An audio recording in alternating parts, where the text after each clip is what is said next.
Alors, oui, monsieur Bruno Le Maire, vous êtes un voleur et plutôt 2 fois qu'une. D'abord parce que vous avez volé les élections et que vous avez passé l'été à préparer un budget alors même que vous avez été balayé par les Français dans les urnes qui n'en peuvent plus de vos politiques qui détruisent nos services publics. Ensuite, vous êtes un voleur parce que vous avez volé méthodiquement l'argent des Français pour les offrir aux plus riches de ce pays. Depuis 2017, vous avez fait exploser la dette de 900 milliards d'euros et vous voulez la faire payer aux Français. S'agit-il d'incompétence? Non. Vous savez pertinemment ce que vous faites. Vous osez déplorer aujourd'hui une baisse imprévisible de recettes, que c'était un accident. Vous avez sciemment vidé les caisses de l'État et vous préparez une nouvelle saignée pour 2025, à tel point que le nouveau pantin que vous avez installé avec le RN à Matignon n'a rien d'autre à dire en se rendant à l'hôpital qu'il n'y aura pas de miracle. Vous avez sur les mains le sang des gens qui ne peuvent être soignés correctement. Vous cherchez 30 milliards pour 2025, plutôt que d'accuser les collectivités locales, commencez par récupérer les 70 milliards que vous offrez chaque année aux plus riches. J'ai une question, monsieur le ministre. Merci. Quand comprendrez-vous que les Français ne veulent plus non seulement de vous, mais aussi de vos politiques mortifères? Merci. Un conseil pour les questions supplémentaires, essayez de vous centrer sur la question, parce que sinon, encore une fois, on n'y arrivera pas. Monsieur le ministre. Je comprends un peu mieux, après vos propos, monsieur le député, pourquoi 75% des Français rejettent la France insoumise. Parce que dans le fond, vous abîmez cette commission des finances qui se déroulait jusque-là sereinement dans un climat démocratique. Vous abîmez la démocratie et vous abîmez la République. Vous avez de la chance parce que, comme je me retire de mes fonctions de ministre, je n'ai pas l'intention de vous poursuivre en diffamation. Mais si j'étais resté dans mes fonctions, je ne me serais pas laissé traiter de voleur par un député de la République et je vous aurais poursuivi en diffamation. 7 ans de la méthode Bruno Le Maire, qui se résume par Bruno demande gentiment au patron des efforts insignifiants et Le Maire impose violemment aux plus pauvres des renoncements éprouvants. Bruno diminue massivement les impôts les plus riches et Le Maire s'étonne du trou annuel des recettes de 70 milliards d'euros. Alors enfin, Bruno s'en va et ma question est la suivante. Préparez-vous déjà le passage du témoin au Rassemblement national quand vous fustigez la fraude à la CAF qui pèse 1,3 milliard d'euros pour stigmatiser les Français d'origine du Maghreb, alors qu'on sait que vous n'avez rien dit, rien fait pour la fraude fiscale qui pèse près de 100 milliards d'euros, soit près de 600 fois plus. Comment justifier qu'on ne touche pas massivement aux recettes quand le problème est ainsi identifié? Je n'ai pas entendu dans les propos de M. Tanguy une quelconque forme de complaisance ou de connivence avec moi. En revanche, ce que je crois profondément, monsieur le député, c'est que vos propos outranciers, décalés, mensongers et faux ne font qu'alimenter le Rassemblement national. Le meilleur carburant du Rassemblement national, c'est la France insoumise. Bien, on pourrait débattre de cette affirmation.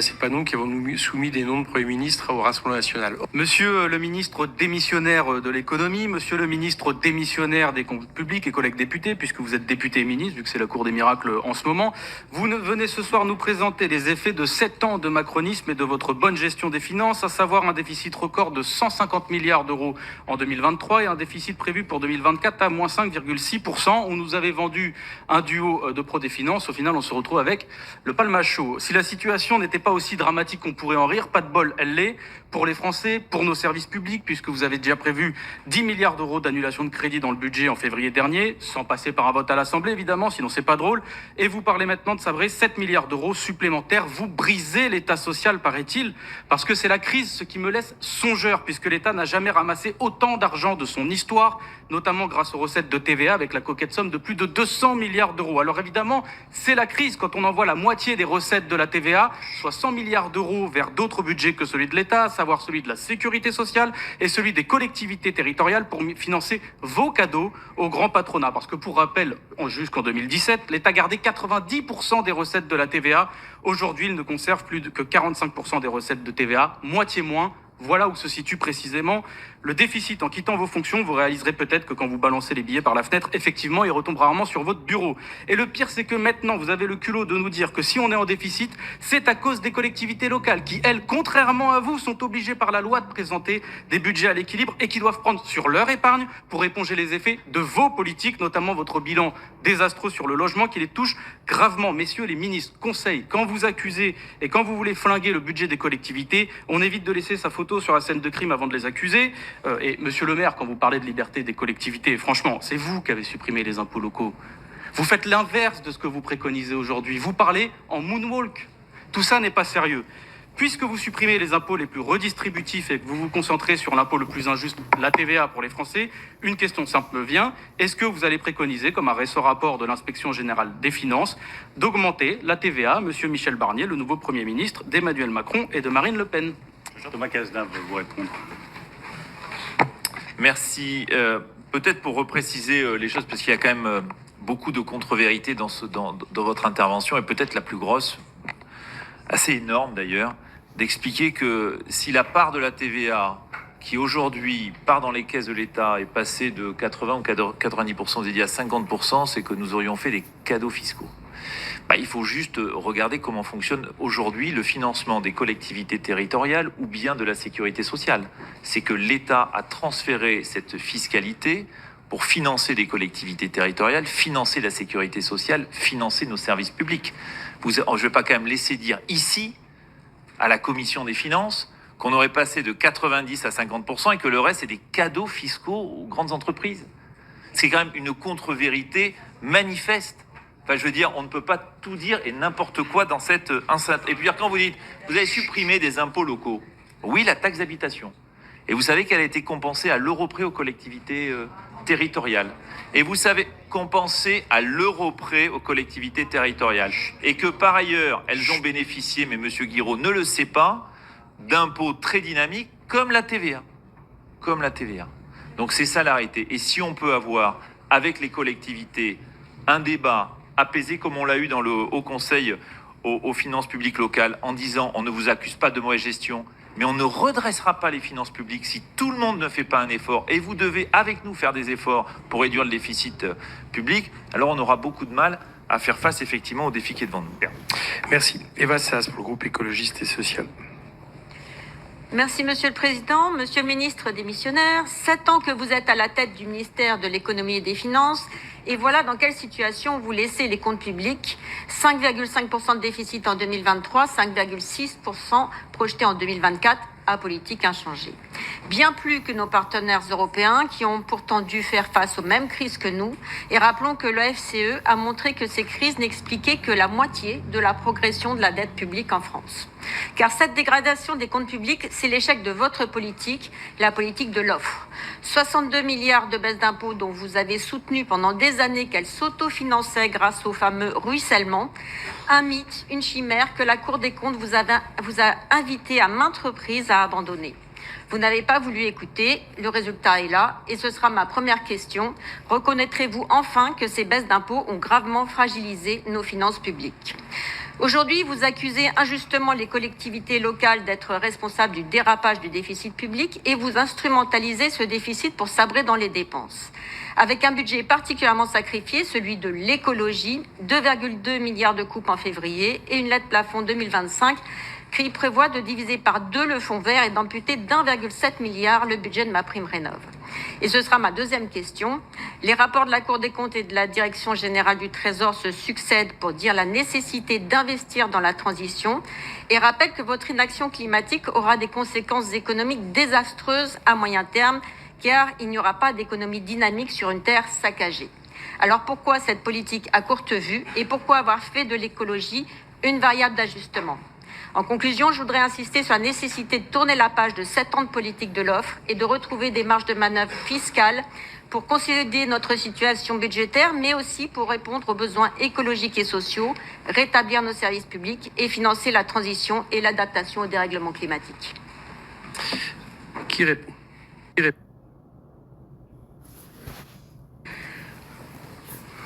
Première remarque, notre économie est dynamique, c'est bien par ça qu'elle se caractérise. C'est la différence avec beaucoup d'autres pays de la zone euro. La croissance en Allemagne devrait être nulle en 2024, elle est de 1% en France. Et regardez la croissance cumulée depuis 7 ans, je me suis suffisamment exprimé là-dessus. Quant au compte public, moi je veux bien tout entendre. Mais tous ici, tous, pendant la crise du Covid, pendant la crise de l'inflation, vous m'avez demandé de dépenser beaucoup plus. Tous, sans exception. Vous avez déposé des amendements représentant des centaines de milliards d'euros de dépenses supplémentaires. Tous, vous m'avez reproché de ne pas faire suffisamment. Tous, vous avez fait le siège de mon bureau en disant il n'y a pas assez pour les petites entreprises, il n'y a pas assez pour les PME, il n'y a pas assez pour les TPE, il n'y a pas assez pour tel secteur. Donc vous ne pouvez pas, pendant 3 ans, tympaniser le ministre des Finances en lui disant vous ne dépensez pas assez pour protéger l'économie, et puis revenir 2 ans plus tard en disant mais vous n'avez pas suffisamment bien tenu les comptes. Un peu de cohérence. Sur les impôts, vous expliquez que aujourd'hui, ces mesures, elles expliqueraient très largement l'augmentation de la dette. Mais non, 70% de l'augmentation de la dette publique, les 12 points, vient des mesures de protection. C'est le chiffre de l'OCDE. 70%. Donc moi, je suis fier de la protection et j'essaye d'être cohérent. Je le redis, si j'avais à reprendre les décisions nécessaires pour protéger nos entreprises, les ménages, les compétences, je reprendrais exactement les mêmes. Je referais des PGE, je referais des aides aux PME, je referais l'activité partielle pour sauver nos compétences et nos salariés. Et maintenant qu'on revient à la normale, eh bien, nous rétablissons les comptes. Enfin, sur l'écologie, nous avons depuis 7 ans pris un nombre de mesures incalculables pour soutenir l'écologie, faciliter la transition écologique, mettre en place l'industrie verte, financer les rénovations énergétiques, soutenir les nouvelles filières industrielles. Nous sommes le seul pays en Europe à avoir mis en place un crédit d'impôt pour l'industrie verte, pour les batteries électriques, pour les véhicules électriques. Là où l'Allemagne, que vous avez citée, a supprimé tous les bonus pour les véhicules électriques, nous les avons maintenus. Là où l'Allemagne a taillé dans les mesures de rénovation énergétique, nous avons maintenu les mesures de rénovation énergétique. Là où l'Italie est revenu totalement sur les mesures d'aide à la rénovation énergétique en estimant que c'était trop coûteux, nous avons maintenu les aides à la rénovation énergétique. Je suis convaincu qu'il faut faire plus pour le climat, je vous rejoindrai là-dessus, mais on peut aussi trouver d'autres sources de financement que le financement public. Emmanuel Morel pour le groupe GDR. Oui, merci Monsieur le Président, merci Monsieur le Ministre. Je peux comprendre que quand on s'apprête à quitter un poste qu'on occupe depuis longtemps, on ait tendance un peu à enjoliver son bilan, voire même à verser dans une forme d'autosatisfaction. Mais là, quand même, parfois, on a l'impression que vous exagérez carrément, même sur la situation économique prétendument florissante de la France. La persistance du chômage de masse, c'est une réalité. Le nombre de faillites d'entreprises qui a dépassé la barre des 50 000 cette année, c'est une réalité. Le déficit commercial qui reste préoccupant, c'est une réalité. Bref. Et c'est un peu pareil sur la situation financière. Vous nous dites, bon là on est dans une phase de retour à la normale, mais enfin, retour à la normale quand on a le déficit qui s'aggrave à ce point, quand on a une distorsion quand même très préoccupante entre ce que vous annoncez et la réalité des chiffres. Il n'y a pas que nous qui le lisons. Je regardais la séquence avec le Sénat, là, y compris le monsieur Husson qui vient du même parti que le nouveau Premier ministre. Ça reste préoccupant. Et alors vous dites, bah, mais c'est des aléas. Quand même, les aléas, ils ont bon dos.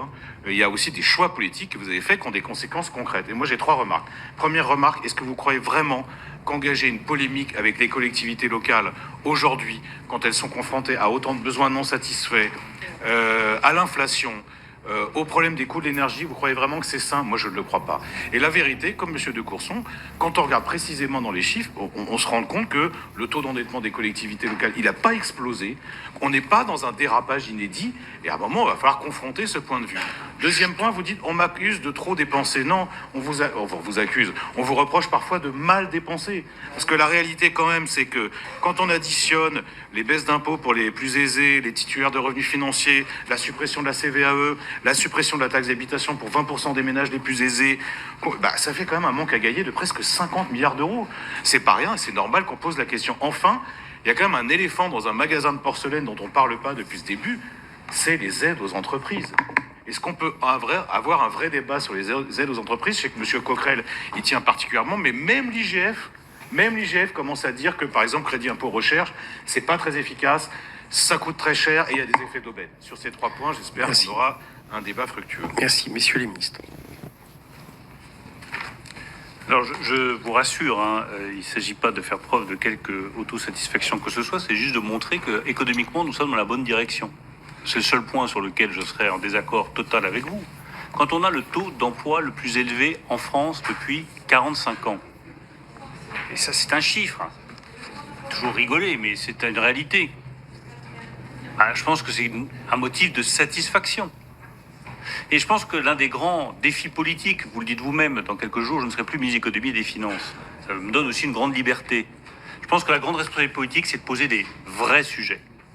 Le vrai sujet, aujourd'hui, ça n'est plus le chômage de masse dont nous sommes en train de nous débarrasser grâce à notre politique économique. C'est la rémunération, c'est le niveau de salaire et c'est l'écart entre le salaire net et le salaire brut. C'est ça le vrai sujet. Comment est-ce qu'on réduit l'écart entre le salaire net et le salaire brut? Et ça rejoint votre dernière remarque, parce que c'est un point d'accord, je préfère commencer par les points d'accord. Sur les aides aux entreprises, le vrai sujet, c'est les allègements de charges. C'est ça qu'il faut regarder. On le sait tous, et donc, plutôt que d'éviter de nous lancer dans des polémiques qui sont complètement inutiles, essayons de regarder. Reconnaissons que le boulot a été fait sur l'emploi. Reconnaissons que le chômage baisse. Reconnaissons qu'il y a plus de croissance que dans les autres pays de la zone euro, sont des faits. Et concentrons-nous sur les vraies difficultés qui restent à régler. La vraie difficulté aujourd'hui, c'est que le travail ne paye pas suffisamment. La vraie difficulté, c'est que les gens sont tankés au SMIC. Parce que nos allègements de charges, à quoi est-ce qu'ils conduisent? C'est un effet de seuil très puissant, un effet couperet, qui fait que pour augmenter un salarié de 100 €, on va lui en prendre 64, parce qu'il va perdre sa prime d'activité, parce qu'il va être éligible à l'IR, et que de l'autre côté, l'entreprise devra en payer plus de 390. Ce problème-là, il vous appartiendra de le régler, mais déjà, si on peut se mettre d'accord pour se dire c'est ça le vrai problème, on aura fait œuvre utile. Sur les collectivités locales, je vous rassure, il ne s'agit pas de faire preuve de quelque polémique que ce soit. Mais arrêtons de penser qu'on pourra rétablir les comptes publics en se disant tout est de la faute de l'État. Bien sûr que l'État a sa responsabilité. Et le reste, sur le social et sur les collectivités locales, qui représentent à elles deux 70% de la dépense, il n'y a rien à faire. Ça, pardon, mais ça ne marchera pas. Il faut que chacun prenne sa part juste et nécessaire des efforts. Juste une réflexion, non, on n'est pas tous d'accord. On pense tous qu'il faut augmenter les salaires, mais certains pensent que c'est en allégeant les charges, d'autres pensent que ça ne doit pas être sur le dos des salaires socialisés, que nous on appelle, qui est le nom que vous donnez aux charges. Géraud Verny, à droite.